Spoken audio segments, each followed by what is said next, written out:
Hello दोस्तों, मैं विकास exam mentor पर आपका फिर से स्वागत करता हूं। आज मैं आप लोगों के लिए सेट नंबर 6 लेकर आ गया हूं, जो कि बीपीएससी एईडीओ रुक्मणी प्रकाशन वॉल्यूम 2 है। ठीक है, वॉल्यूम 2 का सेट नंबर 6 लेकर आ गया हूं। इससे पहले मैं वॉल्यूम 2 का 1 से लेकर 5 तक सेट करवा चुका हूं, और इससे भी पहले वॉल्यूम 1 का 1 से 15 तक सेट करवा चुका हूं। ठीक है, तो पूरा मिलाकर 15 15 और 5 20, पूरा अभी तक मैं 20 सेट करवा चुका हूं। ठीक है, और आज मैं सेट नंबर 6 करवा रहा हूँ। एग्जाम से पहले ये सारा सेट आप देख कर ही जाइएगा, एग्जाम में बहुत ही फायदा मिलेगा। ठीक है, तो चलिए आगे बढ़ते हैं। 1 नंबर क्वेश्चन पर हम लोग चलते हैं। और आपको बता दें कि ये जितना भी मैं सेट करवा रहा हूँ, ये केवल एक ही एग्जाम के लिए नहीं है, ये केवल एईडीओ के लिए ही नहीं है, ये जितना भी एग्जाम अभी होने वाला है वो सभी एग्जाम के लिए। ठीक है, क्योंकि जीके का जो प्रश्न है वो सभी एग्जाम में लगभग सेम ही होता है। ठीक है, तो अभी बिहार दरोगा का एग्जाम होने वाला है, CGL 4 होने वाला है, और ये इंटर लेवल परिचारी या और भी बहुत सारे एग्जाम होने वाले हैं। तो सभी के लिए एक ही बार तैयारी होता है, अलग अलग नहीं होता है। ठीक है, तो अच्छे से पढ़िएगा लोग, पढ़िएगा। ठीक है, चलिए 1 नंबर क्वेश्चन पर हम लोग आ गए, और आप लोग इसको लाइक सब्सक्राइब और शेयर भी कर दीजिएगा। ठीक है, चलिए 1 नंबर क्वेश्चन कहता है कि कथन ए, परम शून्य ताप परम शून्य ताप 0 केल्विन या -273.15 डिग्री सेल्सियस पर किसी गैस के अणुओं की गतिज ऊर्जा शून्य हो जाती है। कारण आर, तापमान किसी निकाय के अणुओं की औसत गतिज ऊर्जा का माप होता है। तो इसका आंसर क्या होगा? 1 नंबर क्वेश्चन का आंसर क्या होगा? तो ए होगा, यानी कि ए और आर दोनों सत्य है, और आर जो है ए की सही व्याख्या करता है।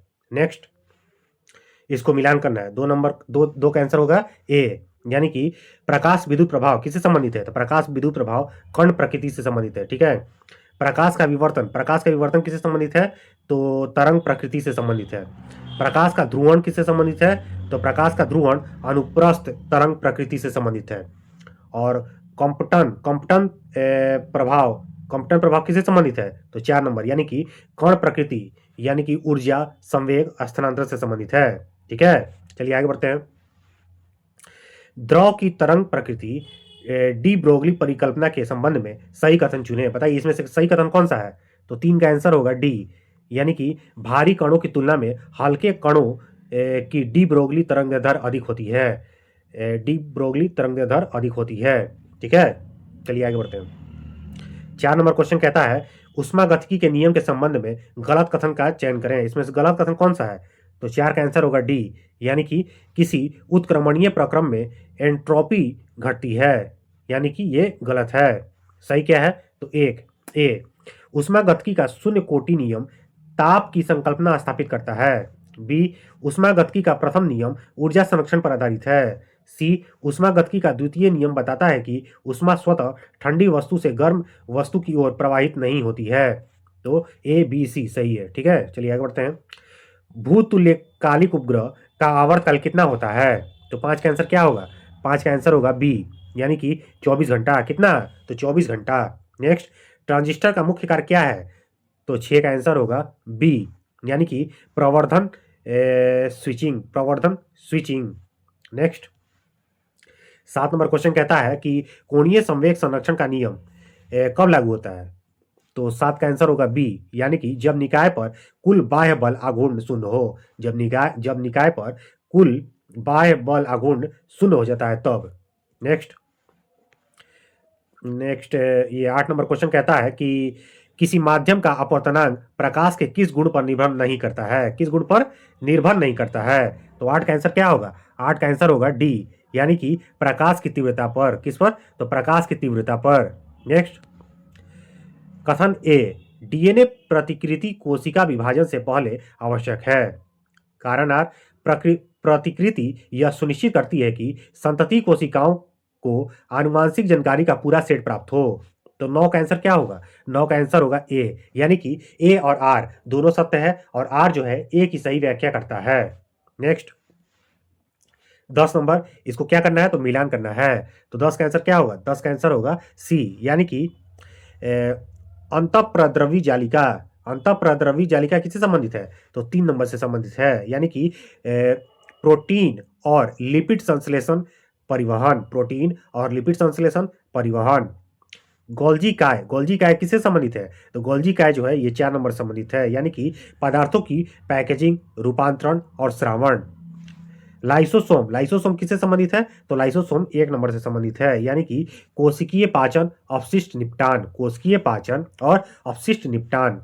रसधानी किससे संबंधित है? तो 2 नंबर से संबंधित है, यानी कि पदार्थों का संचयन कोशिका को स्फीति प्रदान करता है। नेक्स्ट, मेंडल के नियमों के संबंध में सही कथन चुने। तो 11 का आंसर क्या होगा? 11 का आंसर होगा बी। ठीक है, 11 का आंसर होगा बी। बी संयोजन का नियम युग्मक निर्माण के दौरान अलील के पृथक्करण से संबंधित है। नेक्स्ट, 12 नंबर क्वेश्चन कहता है कि मानव परिसंचरण तंत्र के संबंध में गलत कथन चुने। बताइए गलत कथन इसमें कौन सा है? तो 12 का आंसर होगा बी, यानी कि फुफ्फुसीय धमनी ऑक्सीजन युक्त रक्त फेफड़ों तक ले जाती है, जो कि गलत है। तो सही क्या है? ए, लसिका उत्तक द्रव है जो रक्त कोशिका से छन कर बनता है। लसिका उत्तक जो है वो द्रव है जो रक्त कोशिकाओं से छन कर बनता है। सी, हृदय की धड़कन का नियंत्रण मेडुला ऑब्लंगेटा के द्वारा होता है, जो कि सही है। डी, ईसीजी यानी कि इकोकार्डियोग्राफी इकोकार्डियोग्राफी नहीं और इलेक्ट्रोकार्डियोग्राम हृदय की विद्युत गतिविधि को मापता है, जो कि सही है, यानी कि ए और सी ए और 12 का आंसर क्या होगा? तो 12 का आंसर बी गलत है और ए सी डी सही है। ठीक है, चलिए आगे बढ़ते हैं।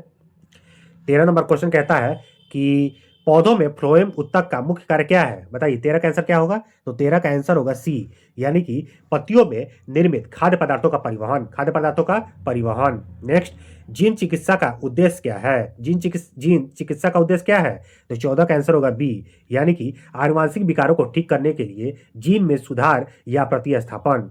नेक्स्ट, 15 नंबर क्वेश्चन कहता है कि मानव शरीर की सबसे बड़ी ग्रंथि कौन सी है? तो बताइए 15 का आंसर क्या होगा? 15 का आंसर होगा बी, यानी कि यकृत। क्या?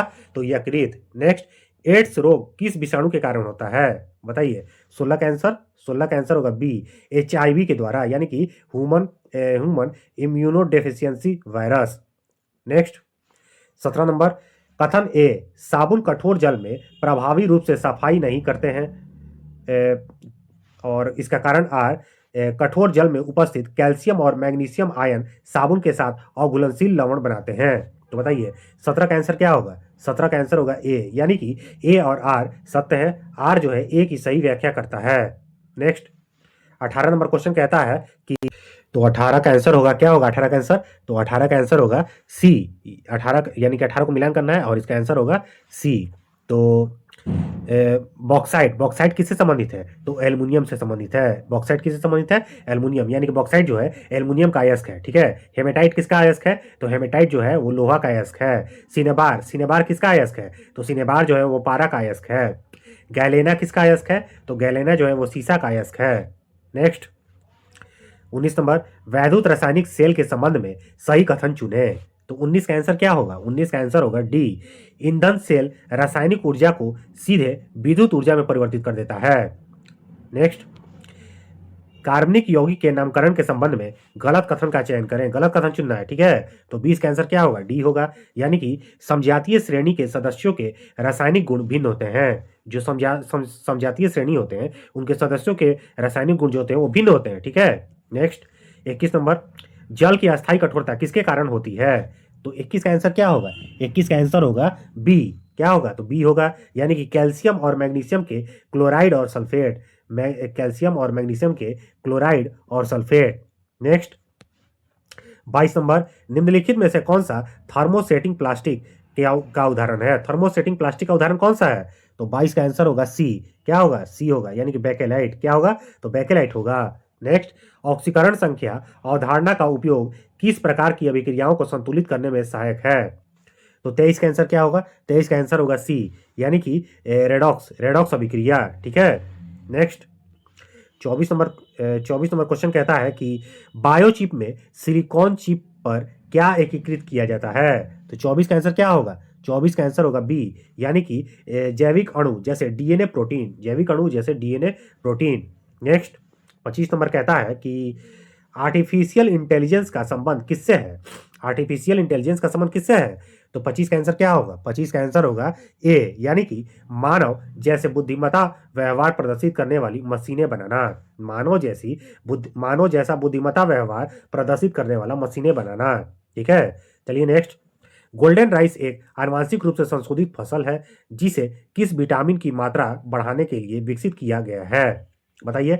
26 का आंसर क्या होगा? 26 का आंसर होगा ए, यानी कि vitamin A. Vitamin A, golden rice में विटामिन ए पाया जाता है। नेक्स्ट। मृदा मृदा अपरदन को रोकने के लिए निम्नलिखित में से कौन सी विधि प्रभावी नहीं है? ठीक है, कौन सी विधि प्रभावी नहीं है? तो 27 का आंसर होगा सी, अत्यधिक चराई। अत्यधिक चराई। नेक्स्ट। 28 नंबर 28 नंबर क्वेश्चन कहता है कि श्वेत क्रांति का संबंध किसके उत्पादन में वृद्धि से है? तो 28 का आंसर क्या होगा? 28 का आंसर होगा सी, यानी कि दूध दूध की वृद्धि से। नेक्स्ट। कथन ए, नाइट्रोजन स्थिरीकरण प्रक्रिया वायुमंडलीय नाइट्रोजन को पौधों द्वारा प्रयोग करने योग्य यौगिकों में बदलती है। तो कारण आर, राइजोबियम जैसे जीवाणु फलीदार पौधों की जड़ों में सहजीवी रूप से रहकर नाइट्रोजन स्थिरीकरण करते हैं। तो 29 का आंसर क्या होगा? 29 का आंसर होगा ए, यानी कि ए और आर दोनों सत्य हैं और आर ए की सही व्याख्या करता है। नेक्स्ट। 30 नंबर क्वेश्चन आ गया। की स्टोन प्रजाति क्या होती है? की स्टोन प्रजाति क्या होती है? तो 30 का आंसर होगा बी, यानी कि एक ऐसी प्रजाति जिसका पारिस्थितिकी तंत्र पर उसकी प्रचुरता की अपेक्षा कहीं अधिक प्रभाव पड़ता है। नेक्स्ट। प्रधानमंत्री नरेंद्र मोदी के द्वारा शुरू की गई पीएम धन धान्य कृषि योजना का मुख्य उद्देश्य क्या है? पीएम धन कृषि योजना का मुख्य उद्देश्य क्या है? तो 31 का आंसर क्या होगा? 31 का आंसर होगा बी। 31 का आंसर होगा बी, यानी कि किसानों को सशक्त बनाना और दलहन में आत्मनिर्भरता को बढ़ावा देना। ठीक है, चलिए नेक्स्ट। 32 नंबर क्वेश्चन कहता है कि भारत में मानसिक स्वास्थ्य जागरूकता अभियान का नेतृत्व करने के लिए किसे भारत का पहला मानसिक स्वास्थ्य जागरूकता राजदूत नियुक्त किया गया है? तो 32 का आंसर क्या होगा? 32 का आंसर होगा बी, दीपिका पादुकोण को। किसको? तो दीपिका पादुकोण को। नेक्स्ट। 11 अक्टूबर को पूरे विश्व में कौन सा महत्वपूर्ण दिवस मनाया जाता है जिसकी 2025 की theme the girl I am the change I lead है? The girl I am the change I lead है। तो 33 का आंसर क्या होगा? 33 का आंसर होगा ए, अंतर्राष्ट्रीय बालिका दिवस। अंतर्राष्ट्रीय बालिका दिवस का ये थीम था। ठीक है, चलिए next.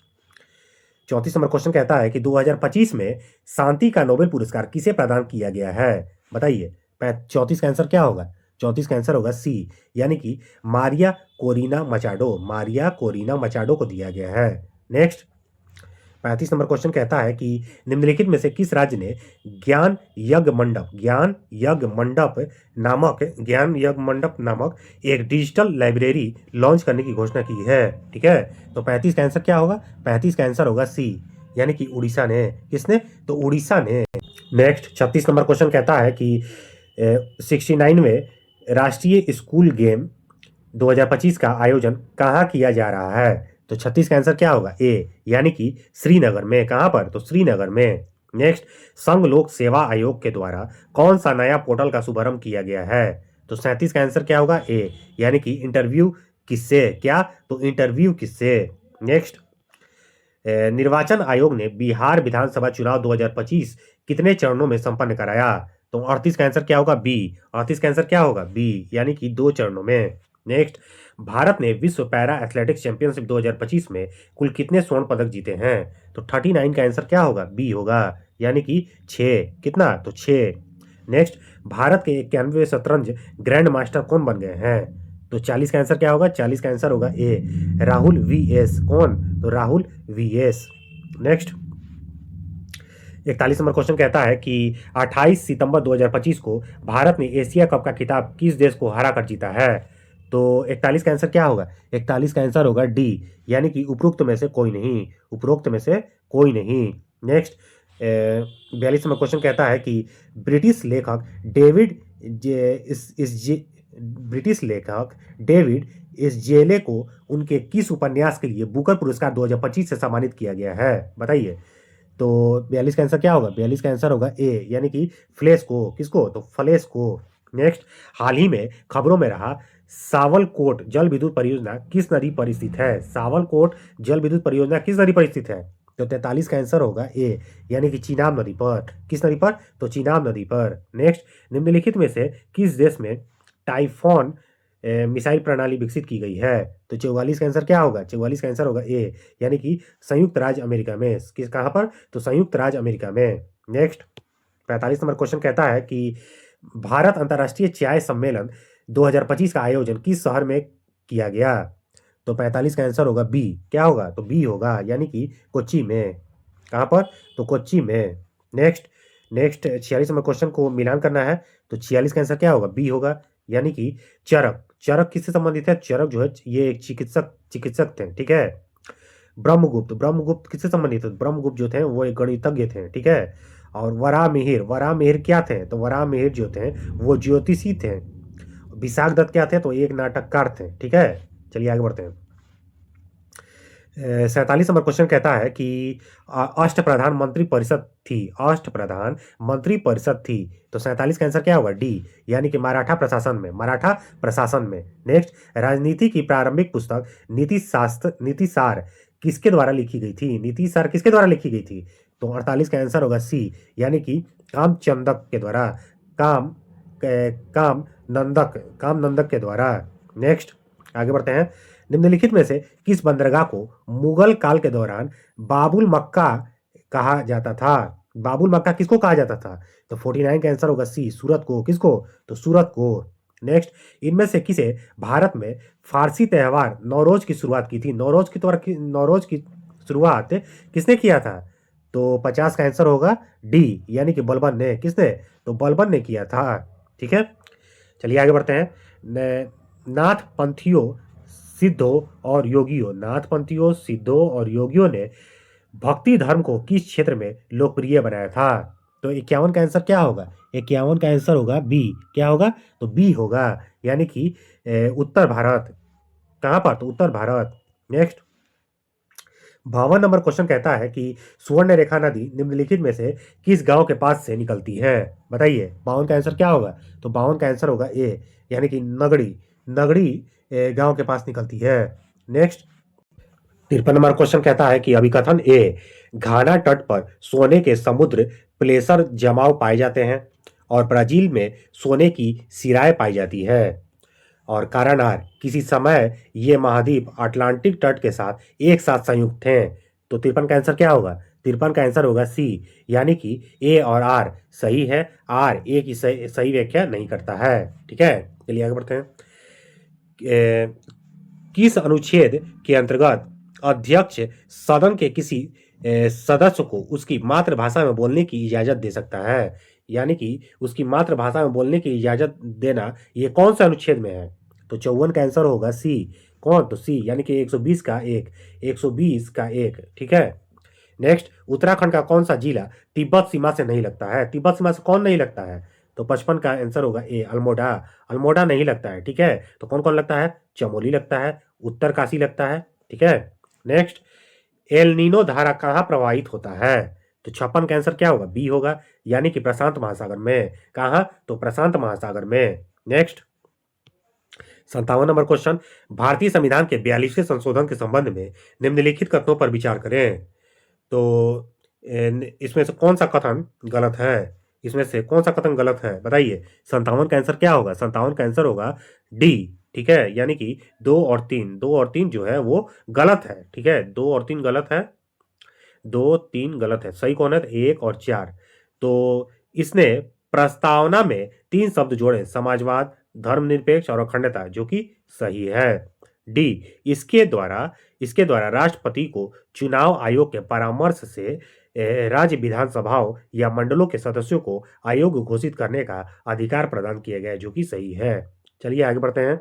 Next question, 58 number question कहता है कि 90 डिग्री पूर्वी देशांतर पर स्थित थिम्पू का स्थानीय समय निर्धारित कीजिए जब ग्रीनविच 0 डिग्री में दोपहर 12 बजे का समय है। तो 58 का आंसर क्या होगा? 58 का आंसर बताइए क्या होगा? तो 58 का आंसर होगा बी। क्या होगा? तो बी, यानी कि 6 PM। कब? तो 6 PM पर। नेक्स्ट, 59 नंबर क्वेश्चन कहता है कि भारतीय संविधान के किस अनुच्छेद के द्वारा अस्पृश्यता को समाप्त किया जाता है? तो 59 का आंसर होगा डी, अनुच्छेद 17 के द्वारा, ठीक है। नेक्स्ट, भारतीय सर्वोच्च न्यायालय के किस मुकदमे में सर्वप्रथम संविधान के मूल ढांचे का सिद्धांत दिया गया था? बताइए, मूल ढांचे का सिद्धांत दिया गया था। तो 60 का आंसर क्या होगा? बी होगा, यानी कि केशवानंद भारती बनाम केरल राज्य, केशवानंद भारती बनाम केरल राज्य में। नेक्स्ट 61 नंबर क्वेश्चन कहता है कि भारतीय संविधान में कौन सा अनुच्छेद कानून के समक्ष समानता को निर्दिष्ट करता है? तो 61 का आंसर क्या होगा? 61 का आंसर बताइए। तो 61 का आंसर होगा 61 का आंसर डी होगा। 61 का आंसर क्या होगा? बी होगा, यानी कि अनुच्छेद 14। चलिए आगे बढ़ते हैं। जर्मनी में मुद्रा क्या है? जर्मनी का मुद्रा क्या है? तो 62 का आंसर क्या होगा? 62 का आंसर होगा ए, यानी कि यूरो है। क्या है? तो यूरो है। नेक्स्ट, त्रिपिटक शास्त्रों के सिद्धांत किसके लिए एक शब्द है? किसके लिए एक शब्द है? तो 63 का आंसर क्या होगा? 63 का आंसर होगा सी, यानी कि बौद्ध धर्म के लिए, यानी कि त्रिपिटक शास्त्रों के सिद्धांत कैनन ऑफ स्क्रिचर्स बौद्ध धर्म के लिए एक शब्द है। नेक्स्ट 64 नंबर क्वेश्चन कहता है कि फील्ड मार्शल के पद पर पदोन्नत होने वाले पहले भारतीय सेना अधिकारी कौन है? तो 64 का आंसर होगा सी, यानी कि सैम मानेकशॉ। कौन? तो सैम मानेकशॉ। नेक्स्ट, भारत में प्रसिद्ध गोल गुंबद कहाँ पर स्थित है? तो 65 का आंसर होगा डी। क्या होगा? तो डी होगा, बीजापुर में। नेक्स्ट, किसे प्रसिद्ध रूप से मैसूर का शेर कहा जाता है? मैसूर का शेर किसे कहा जाता है? तो 66 का आंसर होगा सी, यानी कि टीपू सुल्तान को। किसको? तो टीपू सुल्तान को। नेक्स्ट, किसने यह विचार व्यक्त किया कि भारत में ब्रिटिश आर्थिक नीति घिनौनी है या भारत में सामाजिक क्रांति का कारण बनेगा? तो 67 का आंसर क्या होगा? सी। 67 का आंसर क्या होगा? सी, यानी कि कार्ल मार्क्स। किसने? तो कार्ल मार्क्स ने। नेक्स्ट 68, भारत में आयुध अधिनियम किस वर्ष में पारित किया गया था? आयुध अधिनियम किस वर्ष में पारित किया गया था? तो 68 का आंसर बताइए। 68 का आंसर होगा बी, यानी कि 1959 में। कब? तो 1959 में। नेक्स्ट, मध्य प्रदेश में किसकी गुफाएं पूर्व ऐतिहासिक गुफा चित्रों तथा भित्ति चित्रों का बेहतरीन उदाहरण है? तो 69 का आंसर क्या होगा? सी होगा, यानी कि एलोरा। मध्य प्रदेश में एलोरा की गुफाएं एवं ऐतिहासिक गुफा चित्रों तथा भित्ति चित्रों का बेहतरीन उदाहरण मिलता है। ठीक है, चलिए आगे बढ़ते हैं। सूर्य का चक्कर लगाने वाले सभी 8 ग्रहों के निश्चित पथ को क्या कहा जाता है? तो 70 का आंसर होगा सी, कक्षा कहा जाता है। क्या कहा जाता है? तो कक्षा कहा जाता है। नेक्स्ट 71 नंबर क्वेश्चन, भारत में पंचायती राज संस्थाओं के संदर्भ में निम्नलिखित में से कौन सा कथन सही है? तो 71 का आंसर क्या होगा? तो 71 का आंसर होगा ए, यानी कि केवल एक। ठीक है, तो पंचायती राज संस्थाओं का कार्यकाल 5 वर्ष का होता है, जो कि सही है। नेक्स्ट, 8 ग्रहों में मंगल सूर्य से कौन से स्थान पर स्थित है? तो 72 का आंसर क्या होगा? डी होगा, यानी कि चौथे स्थान पर। ठीक है। नेक्स्ट, 1951 की जनगणना के अनुसार भारत की साक्षरता दर कितनी थी? बताइए। तो 73 का आंसर क्या होगा? ए होगा, यानी कि 18.33%। 18.33%। नेक्स्ट 74 नंबर क्वेश्चन कहता है कि 74 द्वितीय पंचवर्षीय योजना निम्नलिखित में से किस सांख्यविद के विचारों पर आधारित थी? बताइए 74 का आंसर क्या होगा? तो 74 का आंसर होगा ए। क्या होगा? तो ए, प्रशांत चंद्र महालनोबिस, यानी कि पीसी महालनोबिस। ठीक है। 75 नंबर क्वेश्चन, कौन क्या खेलने के लिए मुख्य रूप से 3 उपकरणों, एक बाउल, एक जैक और एक चटाई की आवश्यकता होती है? तो 75 का आंसर क्या होगा? तो 75 का आंसर होगा सी, यानी कि लॉन बाउल। क्या? तो lawn bowl. Next question 76 number question कहता है कि 19वीं सदी की प्रसिद्ध तंजौर चतुष्क ने किस नृत्य शैली को पहचान दी? बताइए। तंजौर चतुष्क ने किस नृत्य शैली को पहचान दी? तो 76 का आंसर क्या होगा? 76 का आंसर होगा सी। क्या होगा? तो भारतनाट्यम। क्या? तो भारतनाट्यम। नेक्स्ट, भारतीय संविधान के अनुसार निम्नलिखित में से कौन सी राज्यपाल की शक्ति नहीं है? राज्यपाल की शक्ति कौन नहीं है? तो 77 का आंसर होगा ए, अविश्वास प्रस्ताव के दौरान मतदान। ये गलत है, तो सही क्या है? बी है, राज्य विधानमंडल को भंग करना, जो कि सही है। सी, राज्य विधानमंडल को स्थगित करना, जो कि सही है। डी, राज्य विधानमंडल को बुलाना, जो कि सही है। नेक्स्ट, भारत के योजना आयोग के प्रथम उपाध्यक्ष कौन थे? बताइए। 78 का आंसर क्या होगा? तो ये होगा, यानी कि गुलजारी लाल नंदा। कौन? तो गुलजारी लाल नंदा। नेक्स्ट, 1905 में बंगाल विभाजन के लिए कौन सा ब्रिटिश अधिकारी उत्तरदायी था? तो 79 का आंसर क्या होगा? सी होगा, यानी कि लॉर्ड कर्जन। कौन? तो लॉर्ड कर्जन। नेक्स्ट, गुरु चेमाचेरी कुन्हीरामण नायर किस भारतीय नृत्य शैली से संबंधित है? बताइए, गुरु चेमाचेरी कुन्हीरामण नायर किस भारतीय नृत्य से संबंधित है? तो 80 का क्या होगा? 80 का आंसर होगा सी, कथकली से। किससे? तो कथकली से संबंधित है। नेक्स्ट, और 81 नंबर क्वेश्चन, हरित क्रांति के बाद कृषि पद्धति में क्या परिवर्तन देखा गया? तो बताइए, 81 का आंसर क्या होगा? 81 का आंसर होगा ए, यानी कि कम उपज वाली फसलों से अधिक उपज वाली फसलों की ओर विस्थापन। ठीक है। नेक्स्ट, किसने इस बात की वकालत की थी कि भारत वास्तव में तभी स्वतंत्र होगा जब इसके सबसे गरीब लोग मानवीय पीड़ा से मुक्त होंगे? तो 82 का आंसर क्या होगा? 82 का आंसर होगा ए, यानी कि महात्मा गांधी। ये महात्मा गांधी का कथन था। नेक्स्ट, राज्य विधानसभा में कौन, यानी कि राज्य विधानसभा में किसकी पूर्व अनुमति के बिना कोई धन विधेयक प्रस्तुत नहीं किया जा सकता है? बताइए। तो 83 का आंसर क्या होगा? 83 का आंसर सी होगा, यानी कि राज्यपाल। अगर राज्य विधानमंडल का देगा तो राज्यपाल होगा। नेक्स्ट, भारत सरकार द्वारा प्रधानमंत्री रोजगार सृजन कार्यक्रम किस वर्ष आरंभ किया गया था? तो 84 का आंसर क्या होगा? 84 का आंसर होगा डी, यानी कि 2008 में। कब? तो 2008 में। नेक्स्ट, 85 नंबर, उझावर थिरुनल किस राज्य में मनाया जाने वाला किसानों का त्यौहार है? कौन? तो उझावर थिरुनल। तो 85 का आंसर होगा बी, यानी कि तमिलनाडु में मनाया जाता है। नेक्स्ट, प्राचीन बिहार के इतिहास जानने के निम्नलिखित स्रोतों के आगमन को उनके सही कालानुक्रम में व्यवस्थित करें। तो 86 का आंसर क्या होगा? 86 का आंसर होगा बी, यानी कि 2, 1, 3, 4। पहले 2, यानी कि मेगा असनीज का पाटलिपुत्र आगमन, उसके बाद फाहियान का आगमन, उसके बाद हेनसांग का नालंदा में अध्ययन, उसके बाद इत्सिंग का बिहार भ्रमण। नेक्स्ट, 87 नंबर क्वेश्चन कहता है कि अभिकथन ए, मगध साम्राज्य के उत्कर्ष में बिंबिसार के द्वारा स्थापित व्यवहारिक संबंधों ने महत्वपूर्ण भूमिका निभाई। कारण आर, उसने कोसल, पंजाब, वजी संघ की राजकुमारियों से विवाह कर इन शक्तिशाली राज्यों के साथ मैत्रीपूर्ण संबंध स्थापित किए, जिससे मगध की स्थिति में सुदृढ़ हुई। ठीक है। तो 87 का आंसर क्या होगा? 87 का आंसर होगा ए और आर दोनों सत्य हैं, और आर जो है ए की सही व्याख्या करता है। नेक्स्ट, 88 नंबर क्वेश्चन, तुगलक काल में बिहार के संदर्भ में निम्नलिखित कथनों पर विचार करें। तो उपरोक्त में से कौन सा कथन सही है? सही कथन को चुने। तो 88 का आंसर क्या होगा? डी होगा, यानी कि 1, 2, 3, 4 सब सही। 1, 2, 3, 4। गयासुद्दीन तुगलक ने कर्नाट वंश के शासक हरि सिंह देव को पराजित किया था, जो कि सही है। 2, मुहम्मद बिन तुगलक ने दरभंगा का नाम तुगलकपुर रखा और वहां एक दुर्ग एवं जामा मस्जिद का निर्माण करवाया, जो कि सही है। 3, इस काल में बिहार की राजधानी बिहार शरीफ थी, सही है। 4, मलिक इब्राहिम इस काल का एक महत्वपूर्ण प्रशासक था जिसका मकबरा बिहार शरीफ में स्थित था, जो कि सही है। नेक्स्ट, 89 नंबर क्वेश्चन कहता है कि निम्नलिखित युग्मों का सही मिलान करें। 89 का आंसर क्या होगा? तो बी होगा, यानी कि ये बी।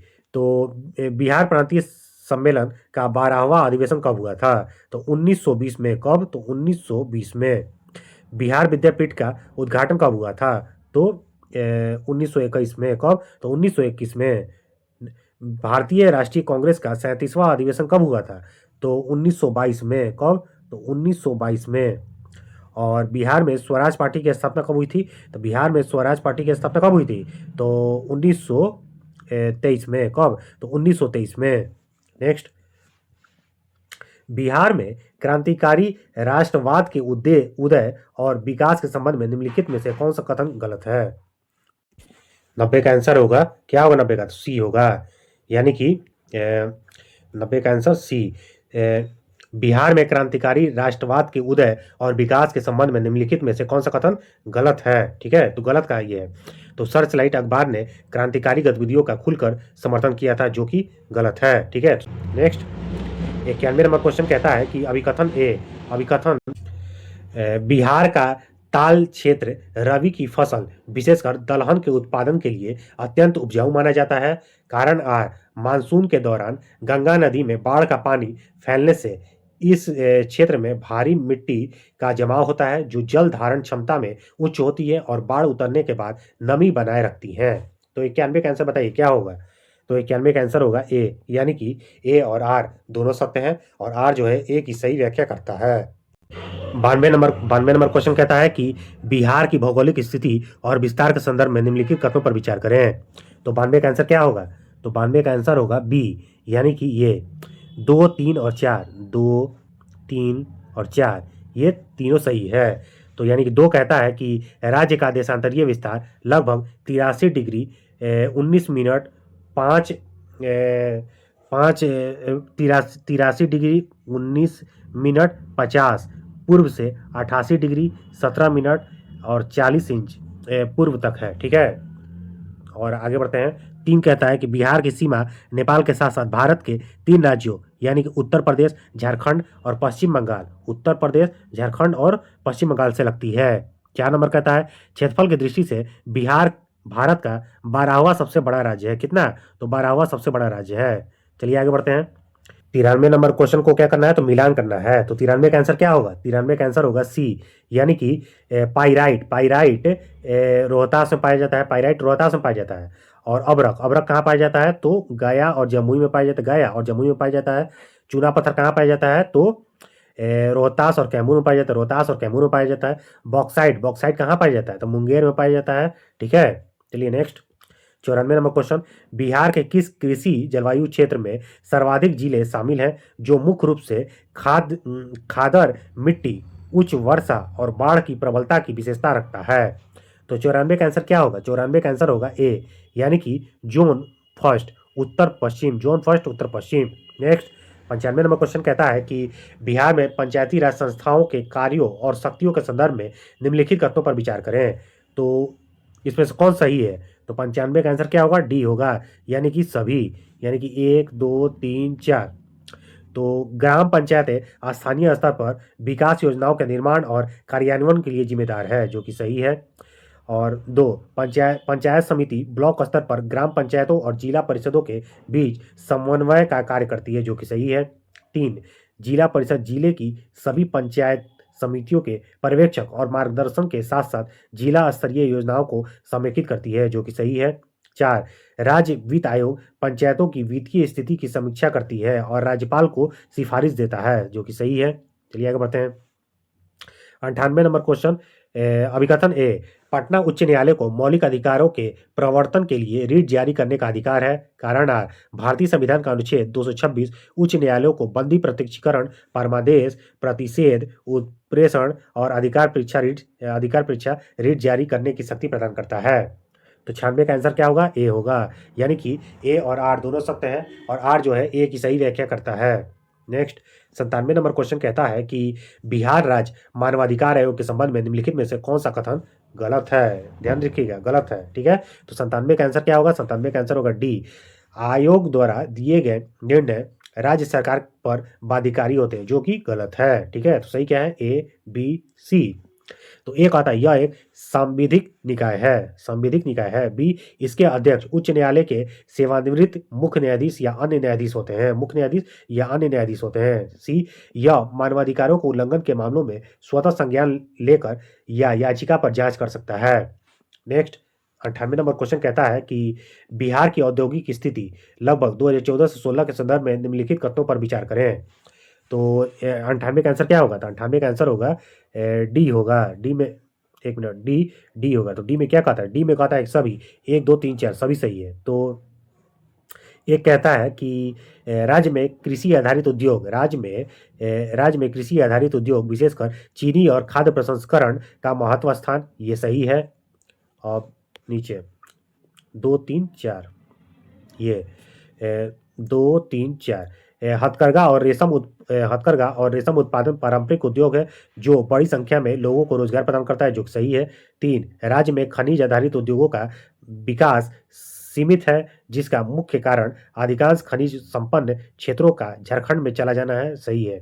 4, औद्योगिक पिछड़ेपन के मुख्य कारणों में बुनियादी ढांचे की कमी, निम्न निवेश और कुशल श्रम का अभाव मिलता है, जो कि सही है। ठीक है, चलिए आगे बढ़ते हैं। 99 नंबर क्वेश्चन कहता है कि अभिकथन ए, बिहार में प्रति व्यक्ति आय राष्ट्रीय औसत से काफी कम है। कारण आर, राज्य की उच्च जनसंख्या वृद्धि दर, कृषि पर अत्यधिक निर्भरता, औद्योगिक पिछड़ापन और निम्न मानव विकास सूचकांक के प्रमुख कारण है। तो इसका आंसर क्या होगा 99 का आंसर होगा ए, यानी कि ए और आर दोनों सत्य है और आर जो है ए की सही व्याख्या करता है। Next next and last question 100 number कहता है कि इसको मिलान करना है, तो 100 का आंसर क्या होगा सी होगा। 100 का आंसर क्या होगा सी होगा, यानी कि मंजूषा चित्रकला किससे संबंधित है, तो अंग क्षेत्र की लोक कला है, अंग क्षेत्र की लोक कला है। ठेकुआ कहाँ, ठेकुआ किससे संबंधित है, ठेकुआ जो है वो छठ पर्व में प्रमुखता से निर्मित है। सी, कोहबर, कोहबर किससे संबंधित है, तो मिथिला क्षेत्र का भित्ति चित्र से संबंधित है। और डी, सामा चकेवा किससे संबंधित है, तो भाई बहन के प्रेम का प्रतीक से संबंधित है। ठीक है, तो दोस्तों ये 100 क्वेश्चन का मैंने डिस्कस करवा दिया और ये सेट नंबर 6 था। और ऐसे ही नए नए नए सेट रोज आते रहेगा। एग्जाम से पहले सारा सेट हम करवा देंगे, उसके लिए टेंशन नहीं लेना है, सारा सेट करवा देंगे। ठीक है, और इस सेट को आप लोग 1 से 2 बार देख लीजिएगा, अच्छे से आप लोग को याद हो जाएगा। ठीक है, और ऐसा मत सोचिएगा कि याद नहीं हो रहा है, आप 1 से 2 बार देख भी लीजिएगा ना, तो एग्जाम में 4 ऑप्शन मिलेगा, उस ऑप्शन को आप एलिमिनेट करके भी आप सही आंसर को टिक कर सकते हैं। ठीक है, तो आप चुपचाप इस वीडियो को देखते रहिए, देखते रहिए, देखते रहिए, आपको याद हो जाएगा और एग्जाम में लगेगा कि जाना पहचाना ये क्वेश्चन है, आप उसको टिक कीजिएगा और वो सही होने का चांस ज़्यादा रहेगा। ठीक है, तो रोज़ एक नया सेट आते रहेगा और इस वीडियो को लाइक, सब्सक्राइब और शेयर कर दीजिएगा, जिससे मुझे मोटिवेशन मिलता है और मैं रोज़ एक नया सेट के साथ आपके सामने हाजिर हो जाऊँगा। ठीक है, चलिए धन्यवाद, आज के लिए इतना ही।